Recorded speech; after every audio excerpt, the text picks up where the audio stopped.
Calling all instructional coaches. Join Forward Edge for Coaches Camp in summer 2023.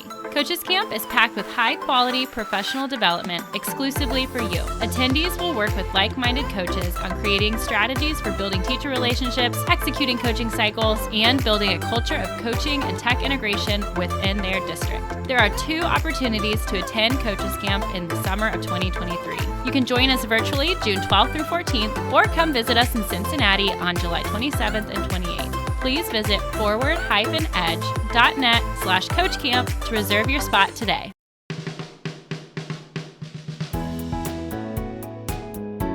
Aloha, I'm Katie Ritter. And I'm Justin Thomas, and this is the Restart Recharge podcast, a podcast by coaches for coaches. We bring you the tips and tricks to help you in your everyday work as an instructional coach or whatever they call you in your school. So hopefully you're going to leave this episode with us today feeling just a little bit less on your own coaching island. And we have an exciting episode today because we're going to talk about project-based learning. So project-based learning, or PBL, is an exciting strategy to allow the project to drive the student learning in the classroom. However, despite how exciting it can be, it can also be difficult to implement or get an idea off and running. So that may be a great place for a instructional coach to come and join in. So in this episode, we are going to discuss ideas and strategies for the instructional coach to assist teachers in learning more about PBL and then utilizing the strategy with students. So we have an exciting guest with us here today to talk more about PBL, and that is Scott Nunez. So Scott is a dynamic ex-teacher and instructional coach who now ignites schools as a district engagement advocate for Canva and is electrifying 16 months at the company. Scott has immersed himself in the world of comms and school PR, dishing out both cutting-edge tips and crucial crisis prevention strategies.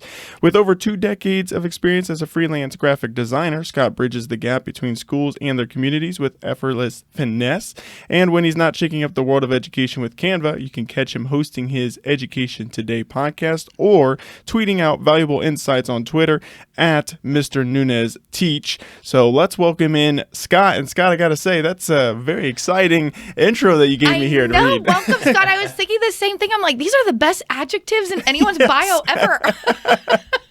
Well, you know what? Being a former ELA teacher got to be a bit of a wordsmith. And to be honest, I've worked and reworked that description over the last 4 years. So I've had plenty of time to kind of get it right. Wow, okay. I love it. You're better than ChatGPT. Yeah. Yeah.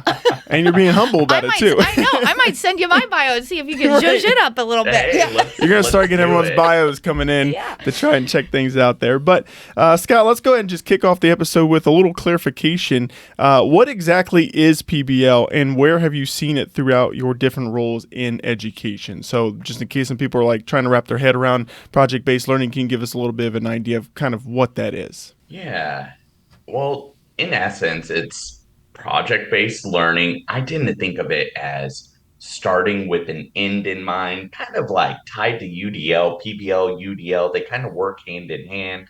Throw in a dash of student inquiry and college and career readiness, because in my eyes, it's all about making the content that you're supposed to be teaching accessible to the students. You can do that through a project-based learning assignment, but also making it applicable to the real world. Like, how are we going to really use this math item? Or why is studying Shakespeare important? Well, it becomes a little cooler when you mix in Beyonce and Drake or something like that, and show how they're comparable. Or Snoop Dogg, that was my favorite, showing how Snoop Dogg is a philosopher and a poet. D-O-double-G. Yeah. Love it. Oh man, I wish I had you as my English teacher. Yeah, for real. Okay, well, and I like your little recipe there too. Throw in a dash of student agency and a little bit of this.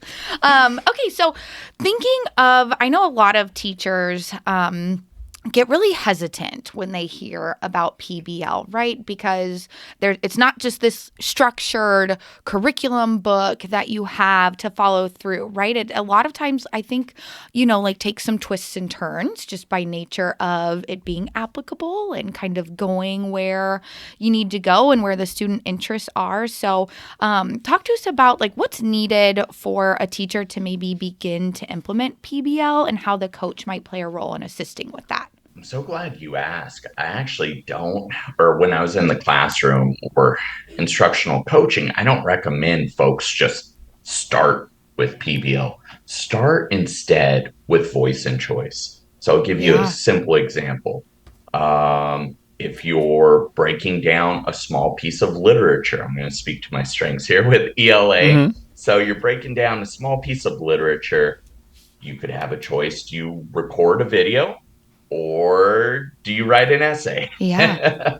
Make just that simple diversion of giving options and do that throughout the year, this or that, and then start giving a menu of options. And then you can kind of throw in like some edgy protocols, Iron Chef, like, okay, here's your entree, here's your dessert, here's your side dish, right? Give things fancy names, make it your own, make it exciting. Yeah. And then I kind of gamify it a little bit that way, tie it in with something of interest to them. Gen Z right now will eat that up because Mm-hmm. so few people are doing it. They're going to meet you halfway when they see you trying, even if you're floundering and doing horrible. The majority of the kiddos are going to meet you halfway and be like, hey, he's trying to do something cool. We got to help this person out. Yeah. Yeah. I feel like I would have been that person. Just please. I We love all it. have. Well, I love how we have. I love that though. Such good advice to just like you don't even have to be saying PBL, right? Like throw in an acronym and you're immediately going to make teachers kind of think, oh, geez, the next fad, the next craze, we're going to, buzzword that we're going to be talking about. You don't even have to say it, but you're kind of embedding the skills necessary to get to that end goal of project-based learning with your students with the voice and choice. I think that's an awesome suggestion. So, okay, we are going to take a quick break and then we're going to dive in a lot deeper from quick break from our sponsors. Edu Badges, the Anytime Anywhere badging program to learn EdTech tools and strategies, is now open for individuals to sign up. Whether you're an instructional coach looking for new ideas to share or a teacher wanting to implement more technology in your classroom, Edu Badges is the answer. Individuals can now sign up for both the free or premium account by visiting edubadges.com. And as a listener of the podcast, you can get $20 off your premium account by using promo code podcast. So visit edubadges.com and begin earning your badges. Calling all instructional technology coaches, Forward Edge has launched a new hub for coaches to find strategies and resources to use for their coaching. The EDU Coach Network provides a place for instructional coaches to come together for coach-specific professional development, building a community, and finding mentorship moving through the school year. The network provides a place to casually seek resources or join in with book clubs, Twitter chats, webinars, and workshops, along with much more. Join the EDU Coach Network by going to educoachnetwork.com and join the coach community today. And welcome back to the Restart Recharge podcast. I'm Katie Ritter. We've got Justin Thomas, the co-host here. And then we are talking with Scott Nunes about PBL and how a coach can help support implementing PBL in the classroom to create better experiences for our students. Yeah, and Scott, we do like to call ourselves in the coaching role that of an ambassador because we are getting to work with administration, teachers, and students. So how can we as the coach foster a larger building or district-wide discussion for implementation of PBL for teachers that are interested? So we kind of got our basis with how we can start to look at that through the classroom, but how would we take that to the next level to really get everyone across the building or district we're working in utilizing these strategies? Yeah, two parts to that. I like your label of ambassador. Well, thank you. My label was that of like kind of like a Roman warrior, like a centurion, right? You got this big old shield, you got this sword, you're like shielding students and teachers from admin, and then you're like turning and you're like going to battle for teachers, and you're sometimes even shielding the admin, right? You're here, and really the Romans didn't have any armor in the back, or not nearly as much, because it was thought your fellow soldiers are going to get your back. And so you need people to get your back to properly do battle for those that you serve. And you serve all of these folks So the best way to start doing that is following the SIOP method, modeling it properly. So I do, we do, you do. So you have to do a really good job Mm-hmm. at what you do. Patient endurance attains all things. If you're new, you're probably not going to do a good job that first year, maybe not even first 18 months. You're still just going to be learning. So do what you can do, but be very patient with yourself. Give yourself a lot of grace. You're going to mess up, especially if this is your first time. Even if you have all of this amazing education and supports, you're going to need to get support from the boots on the ground through Mm-hmm. all of those roles, some teacher support, some admin supports.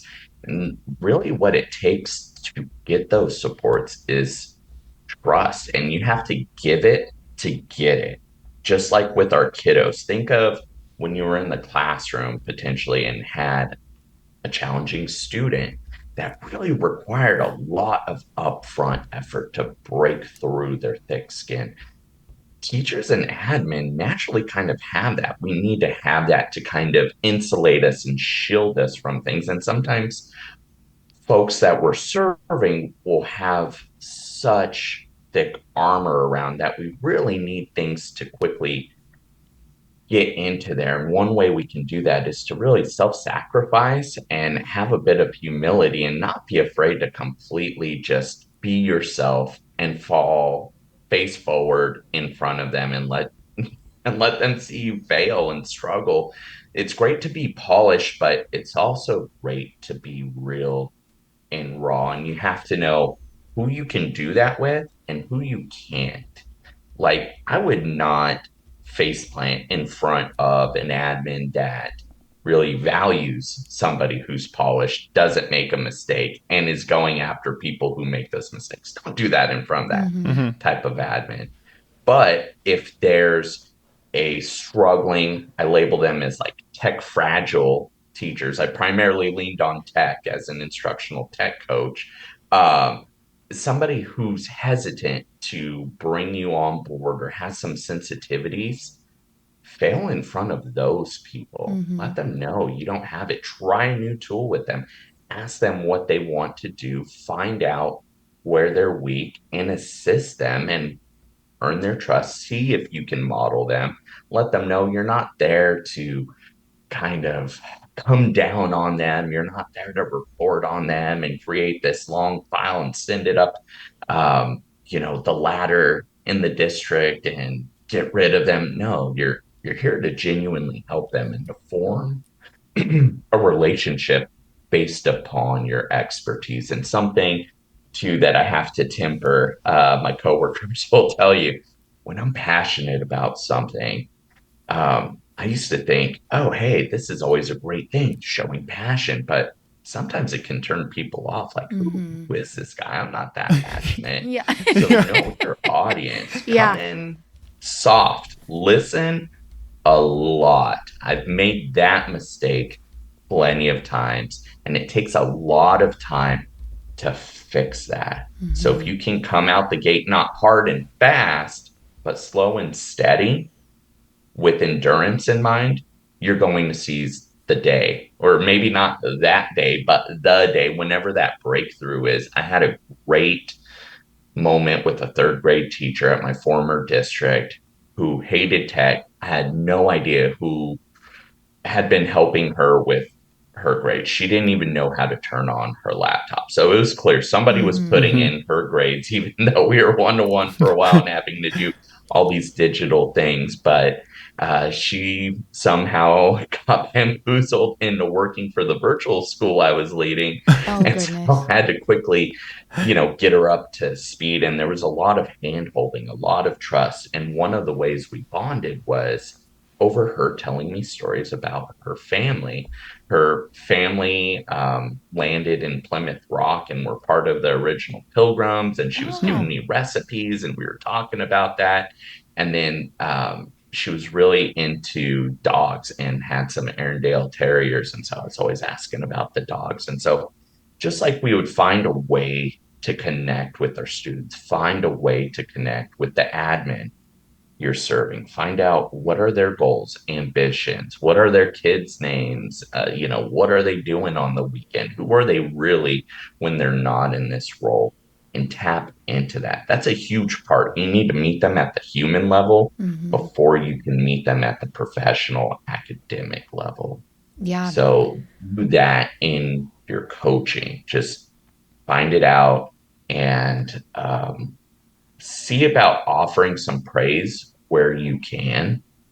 And when you give that feedback, make sure it's formative, meaning it's not just a criticism like you Mm-hmm. did this wrong, but have you thought about doing it this way? I have a great coworker now. He uses the Socratic method, only answers things and other questions. He'll never give you a straight answer. It's like, I'm going to empower you to find it out. And it's frustrating at first, but it does yield some really good results. Now, that's not my method, but that's one way. And it's really helped me. I respond well to that because it's a different kind of thinking. So Mm-hmm. have some different tools in your tool belt to be able to switch to. There's definitely not a one size fits all. You may come across somebody, you're like, well, I've never come across somebody like this. I have no idea what to do. And you just kind of cycle through the tools and you listen all along the way. And if you know somebody who's been successful with building rapport and a bond with this person, ask them, hey, what's Jim really into? And you might find out, hey, every day Jim goes fishing before work. Gets up at 4 in the morning, he's fishing, and then he's racing to change and get on his suit, and then he's back there. So Jim's always thinking about fishing. And then even if you've never fished, you start researching fishing and you bring it up and you show Suddenly a you're an expert. genuine interest in that. Yeah. Catch him at the Orvis store.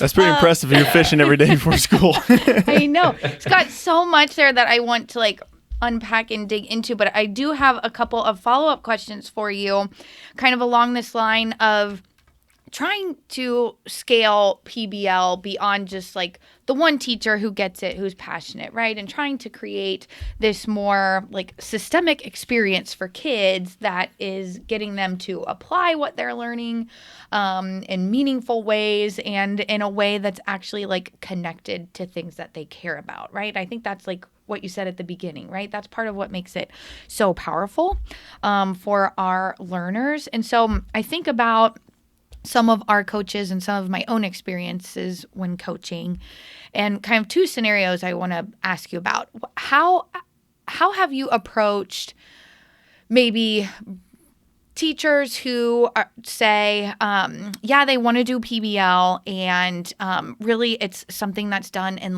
one class period or maybe 1 week, right? The scale isn't really necessarily PBL, right? So how have you kind of, I'll stop there and then I have a second kind of follow-up question, but how have you addressed that a little bit to help change the mindset You definitely on do get what that. it is? Yeah. So I think you clarify terms, you let them know honestly, you tell them the truth. That's not PBL, but you praise the fact that they're on their way. And so you take that day and then you do a series of days. How can we build on these? Mm-hmm. And then you do a week, call it like a mini PBL.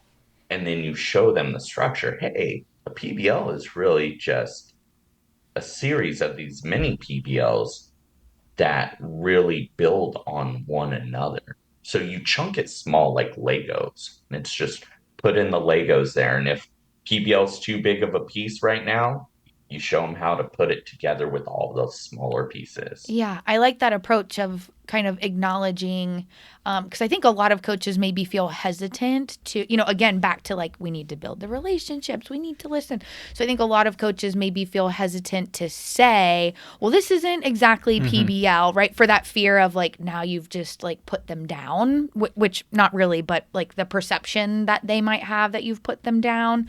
But I just liked the way that you phrased that, you're on the right track. This is a really great building block, and how you described kind of like the Legos and piecing them together. But I think that's good, and I think it's okay because, part of what we're there to do is give feedback and to help like stimulate reflective growth conversations. So finding like a kind and gentle way to say it to them, but I do think it's important to, like you said, kind of clarify sort of the expectations and what PBL is and is not. So I like how you said that. Thank you. Yeah. Second follow-up question, kind of very similar along the same lines. But I know, for instance, like we've had some coaches who have worked in buildings that like the building has this initiative to, we're going to be PBL. We're going to be a PBL school. Right. And so that in that case, like flip side of Justin's question, like it is coming from the top down and not necessarily from teachers who are passionate about it. And teachers have been incredibly resistant to it. And this mentality of there's just not time. I don't have time with testing around the corner and all the standards I have to get through. And I just don't have time to do this big, long project. So, what's your response and your approach to that type of a mentality? Yeah, you have to listen for a little bit. And this is a skill I had to quickly get good at, but you also have to know when to pivot from that conversation. You don't want to get into a negative loop. You want to listen, always start with listening, but quickly jump in and find out what's at the core of the trepidation and work to help them solve that and let them know, be an ally. Hey, I'll help you through this. But also, you're still going to have to do some things. Like this isn't going away. That reality, if it's a top-down initiative and it's coming no matter what, whether you like it or not, we're doing this and I'm happy to help you do it. Here are some great starting points, always offering things or, show me what you have already. So taking an existing unit and then working with your content knowledge of that or pulling in some people that have content knowledge of that and seeing how that can really turn into a PBL. And it is different for everyone. I went a little experimental with my PBLs. Maybe you go back to administration and let them know, hey, here's what we're doing. Is this okay? You kind of run it by them. This person's a little trepidatious. If we kind of connect it to this thing, could this work? Or at least for a start, letting them know to have realistic expectations too, right? While still maintaining a continued sort of dedication. I think oftentimes when things get messy and we're not getting those desired outcomes, like with this amazing community outreach and this great project, where some kid becomes a YouTube star overnight due to PBL, those things happen, but not initially and not always. It could be something really subtle. Like I had a student do a really great thing with PBL, actually involved Canva. So I taught her Canva, and this is when I became really passionate about Canva. So it brings me into my Canva journey. Taught her how to use Canva. The last 5 minutes of class, she played with it for an hour at home, worked on the logo, reworked it, put it on hoodies and t-shirts, and sold 60 hoodies, 40 t-shirts, raised over $2,500 for Ronald McDonald House and Like organizations. Wow. I thought, that's awesome, right? That's one of those awesome outcomes. And she met all the ELA standards. We had all these checklists to go through. There were peer reviews in there. We had already gone through a series of lessons where it had incorporated some of the technical writing pieces that we needed. She had a little script to go to friends and family members with.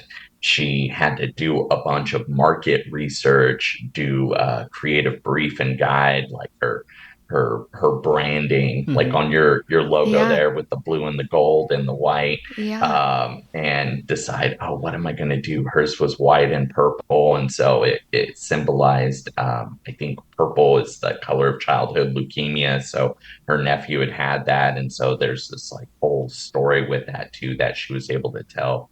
And then she kept a running log of what she did each day when we were in class. Oh, I researched this market strategy or researched this piece. I refined my script, and there's this growth and this piece of student inquiry where, I'm just there as a facilitator, as a coach, and as a coach to the teacher to get them to that point. I'm letting them know and sharing wins from other teachers, whether it be online or in person. If you can get somebody in the district, it's even better. So yourself and somebody local is a little better, but if you need to, you can pull something from online.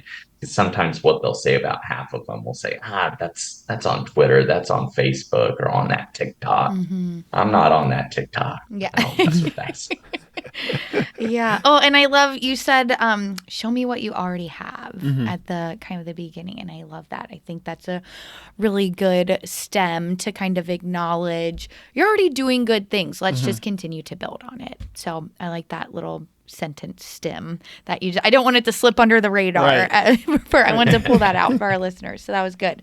Okay. Well, you've already kind of started on it, but, what are maybe some other that girl sounds just incredible. Yes. And I was thinking about, as you were describing, like they all may not become these YouTube stars or these like big amazing projects that get written up in an Edutopia article, but that's okay. There's still like such great learning, and even if you're just helping the learning connect better, right? But I feel like also, these PBL opportunities set kids up like for their passion, right? And like where they go for next in their life and in their journey. And I was thinking of that as you were describing that young lady and her Ronald McDonald project. But what are maybe some other really cool or unique projects that you've seen or been a part of with PBL? And I love how you tied in like how you as the coach in that instance help support it as well. Yeah. No, my mind is racing. There's actually a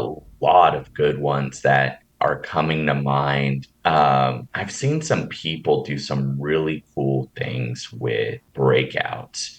There was a local teacher back in Modesto.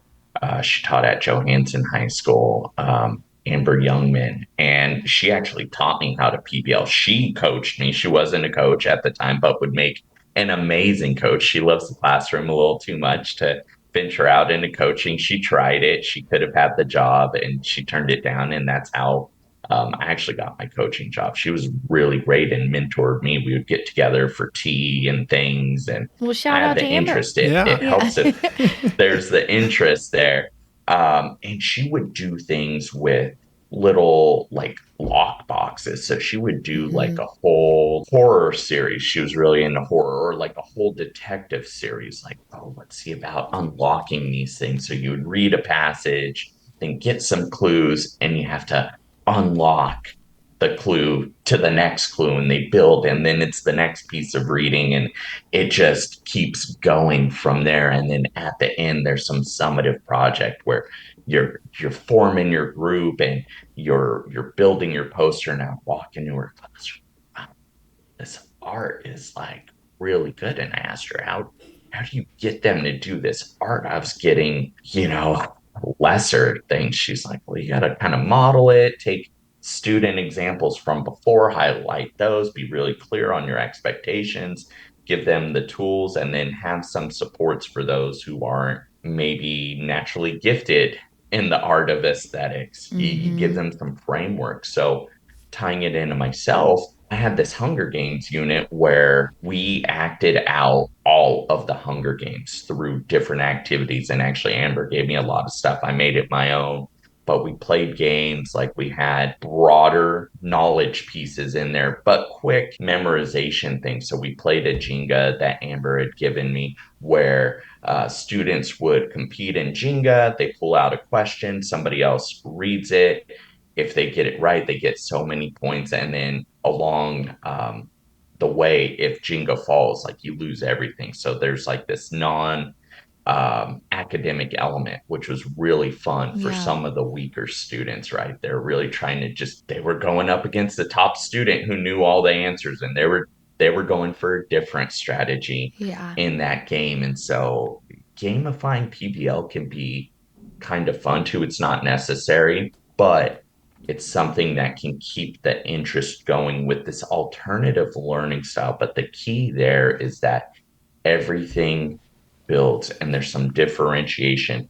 And then you're inviting the students in to be part of that building. So if you're a secondary teacher like I was, you'll notice a difference in the PBLs, even if you're giving the same instructions from one period to the next, because you're having a different group of students. And then you can even have like PBL versus PBL between the periods. And that's kind of cool. So I'd post up when we would do posters, post those up on the wall and they could see, or in the Hunger Games, like have the different districts within each period. And the kiddos would kind of like die off. It wasn't completely morbid. We did a really good job with it. It wasn't violent, but it's a violent book. So it was very gentle, and they could post the way, like if they lost in the main competition, they could post like how, they passed away, and it would be allegorical to, something in the book or related. I'm not even a big competitive person. I feel like I'm motivated. I'm like, that all sounds like a lot of fun. Learning can be fun. Yeah, exactly.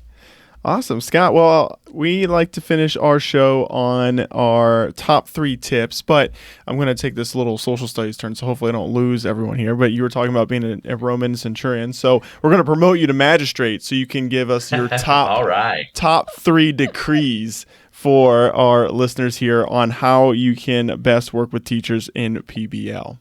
Number 1, be patient. Number 2 decree, be highly relational and accessible. So they have to feel comfortable with you and they have to be able to reach you. And then lastly, have fun with it, be yourself, and don't be afraid to fail. Because you're going to fail at some point. So don't worry about failing. Just do it. The humility that comes from it is going to make you better. And like, I constantly need to take that advice. Like, I'm always looking to be the best, do my best, work the hardest, right? And have these amazing outcomes. And sometimes I try my hardest and somebody who's doing a little less comes in and shows me up. Like, that's humbling. Like, learn from that person. What are they doing? Yeah. Like, whoa, okay. That'll happen to you. That's okay. I love the way you just said that. I don't know. It just made me think, like, how could, back to some other things you've said too, and that we just know with instruction, with modeling, I just wonder, like, how could a coach genuinely model or embed PBL like in our own PD, right? I'm thinking like beyond a student example of like walking teachers through what the process would be like. I just wonder, what would PBL look like for coaches with their own PD, to maybe like, I'm thinking of the tech coaches, since that's what we do here, but apply whatever you coach. Maybe you like teach them these new tech tools or these new strategies, and then how could they maybe like work on some sort of like a building project using those skills to apply. I don't know. We don't have as much time as the teachers do with the teachers, right? So we don't have them every day. So it would definitely be a little bit different. I just wonder, what would that look like to be like, see, you just participated in PBL. You didn't even know it. And it was fun, right? Yeah. No, I think that would be a great way. If there are regular meetings that you could join, you could do a PBL series. And to your point, you could do it in a way where they don't even realize, especially those that don't know what PBL is. Then you could say, hey, all these things we've been doing for the last few months or weeks have been PBL. Yeah. Look how accessible that was. And that comes to that modeling piece in the SIOP method, right? The I do. What can you do Yeah. to show? I think that's a great way to do it. Or if you have any funds at your disposal, I've seen a lot of cool things where people have really tapped into others' love languages. I was just at a really Yeah. good, intimate conference recently in Oregon, and this came up in my small group. And really, it came down to choice in there as well. I think choice is at the core of PBL, having some choice, because that's where the individual part of you can really get injected into the work, and that's so important, that interest. um and so if you tap into some options, some maybe like rewards for doing the PBL that tap into their love language, like, hey, I'll take over for half of your class, or I don't, whatever's available, but get creative there. Like, I can do this. Like, the one that's tricky professionally is like the touch part, Yep. but maybe you get a massage gun, right? I go to the sports clips, and they have the little massage gun. So they're not touching you, but they got Yeah, the we say high massage fives gun. and fist bumps to avoid any HR complaints. There you go. High fives and fist bumps. Maybe you have a signature. I like, we may be older than our students, but I still think we were cool. I was really cool in high school. I'm We could still come cool. up with actual like coach to teacher handshake. Yeah, I love it. I love it. Sorry, I took a turn. We did not end on the top 3 tips, but That's okay. They were decrees anyway. I know. I felt on our top 3 decrees. I just felt like you would have some good ideas to roll with that. Yeah, I like that. Yeah. Well, Scott, we appreciate you coming on to join us here today and talk a little bit more about PBL. You are a very active person and always at conferences. So for our listeners out there, if you're at a conference, more than likely Scott's going to be there. Go say hi to him in one of the places, because you're always bouncing around at conferences too. So Yeah, definitely. Make me stop for a little bit. Take a breather. Yeah. Where will you be coming up over the next few months? Ooh, I've decided to really step back. Okay. okay. This year, because I've been so go. I can speak from I'm taking a experience. break, It's not doing exhausting. anything until it is exhausting. Yeah. Probably not doing anything until July. So Okay. my crew will be at ISTE. I won't be joining them more than likely. Like, I'm always open to it, but more than likely not that. I'll be at INSPRA, which is the National School PR Association conference. It's going to be in St. Louis. I've never been. Oh, fun. They have quite the conference planned. So I know that's not for coaches, but get to know your school PR people. They're pretty cool. I had no idea what they did before. They could be a great ally because they know, talk about wordsmithing, Yeah. right? Yeah. They've influenced that because it's all about being on message, on brand. Mm-hmm. That's a key piece. In terms of finding me, though, follow me on social media. I'll put the smaller conferences I'll be at up on there at Mr. Noon's Teach on Twitter, Twitch, YouTube, and Facebook. Great. Awesome. Well, excellent. Well, thank you so much for being with us, Scott. We have absolutely loved talking to you. Yeah. Likewise. Well, we do have another episode coming up, and this one's going to be a fun one because we're going to actually roll out a 2-part series here to provide some ideas for coaches to work with elementary teachers to get our littles rolling with ed tech, because let's be honest, they know how to use tech. They probably actually can figure out some things that we haven't even once thought about in using tech. So we're going to have a little 2-part series here in which we'll talk to a couple guests on how they're utilizing educational technology tools and tips and ideas in the elementary setting. Yeah, super excited. So be sure to subscribe to Restart Recharge wherever you listen to podcasts so you don't miss an episode. And you can follow us on all the social media at RRCoachCast. And feel free to reach out and connect with us on the social media as well if there's any topics you want us to discuss. So press the restart button. Recharge your coaching batteries and leave feeling equipped and inspired to coach fearlessly with the Restart Recharge podcast. A Tech Coach Collective. Listen, passion breeds passion. We're passionate people here, so we're not we're not offended by your passion. So. Oh, okay. So I've been feedback from my team. I'm a little too passionate, so I'm working on it. No, Like, this is a okay, safe for place, my safe space for passion. passion right here. You should get that quote right here. Yes, this is a safe space for passion. Oh, one thing. Yeah. Let me grab some water. Oh, absolutely. Off some here. One moment. Absolutely. I'll be right back. Yeah. And Tyler's not here to drink it for you this time. Not here to drink it. Yeah. That rascal. I know I should have filled mine up a little bit more because I just remade my coffee, and I can't drink the coffee in this darn cup for like 30 plus minutes. Oh, because it keeps it too hot. Yeah.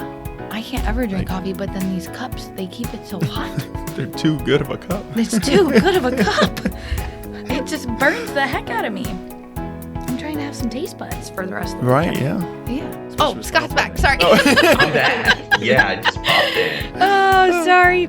Okay, we ready?